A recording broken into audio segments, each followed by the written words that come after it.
My name is Glenn Lockhart. I'm the originator of Bion, and I'm a biochemist, and this is my older brother. No. Not older? No. Oh, this is my younger brother, Larry. He's a pharmacist, and he purchased the company from me for millions and millions and millions of dollars, which I'm supposed to get in my next year's my reward of my life, or something to that effect.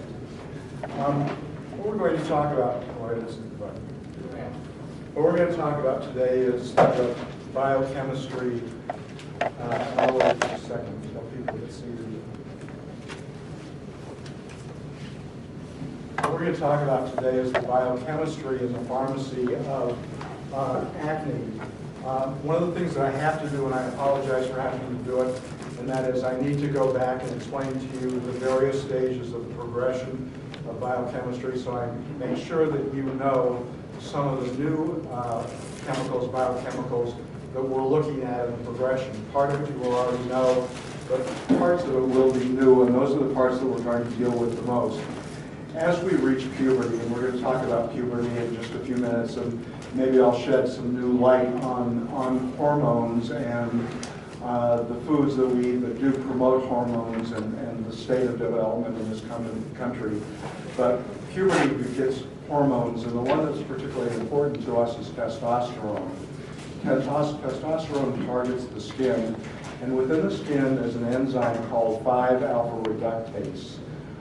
It's an enzyme that attaches to testosterone, and it converts it to dihydrotestosterone. Drug companies have been interested in 5-alpha reductase for a long period of time, because if you could limit 5-alpha reductase via a pill, then you could resolve acne. The problem is that 5-alpha reductase is responsible for thousands and thousands of other chemical processes within the body that are very advantageous. So if you limited the action of 5-alpha reductase, you basically would shut the entire body down, because it's one of those chemical elements. Sebaceous glands have receptors that accept dihydrotestosterone, and the function of dihydrotestosterone is to produce the production of sebum. So subsequently, lots of testosterone begets lots of dihydro, begets lots of sebum, and the more acne potential you have. In the skin is bacteria, and bacteria produces another enzyme called bacterial lipases.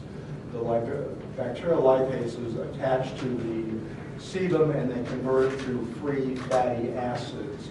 Free fatty acids are a skin irritant. It's something that you don't want as a result of bacteria, which is always present.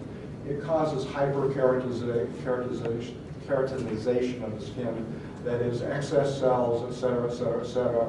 And that's what causes the blockage associated with black follicles. On the skin at all times is Propionibacterium acnes, which we'll call P. acnes the rest of the time. And P. acnes becomes blocked in the follicles. It grows, it incubates, and it creates the infection of acne. The skin responds then by producing hydrogen peroxide. And hydrogen peroxide is a singlet free radical.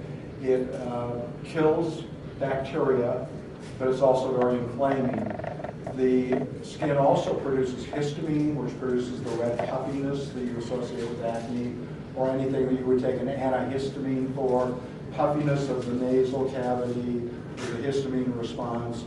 So it produces histamine, and histamine interacts with substance P, which is a nerve fiber. I know this seems technical, but we're going to come back later to substance P, because it's a very important element. It's associated not only with acne, but it's also associated with rosacea and a number of other elements in their ways of downplaying histamine.